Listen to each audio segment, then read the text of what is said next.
katawhang Pilipino. Ni ining panahon na, dili na igo ang tagsa-tagsa na pag-away.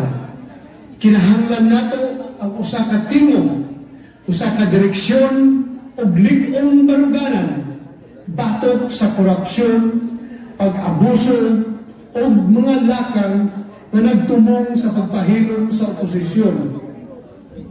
Ipahayag usab nako ang akong tibuok suporta sa pagpanguna ni Sebastian Duterte isip leader ni ining koalisyon.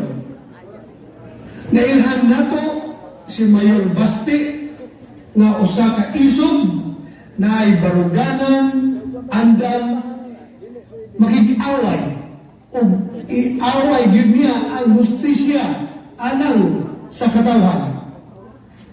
Og labaw sa tanan, nagpadayon ko sa pagsuporta kang VP Sara Duterte, Inday Sara, nga nagpadayon sa pagserbisyo sa atong nasod bisan pa sa mga hagit o pagsulay na iyang giatubang. Dili kami musugot na gamiton ang politika sa pagpahilom sa mga leader na tinuod na nagserbisyo sa katawhan. Kining awaya, dili lang alang sa pipila.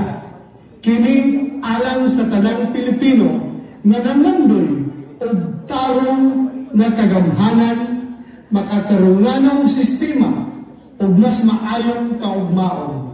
Panahon na aron magkahiusa. Panahon na aron mubalog. Daghang salamat.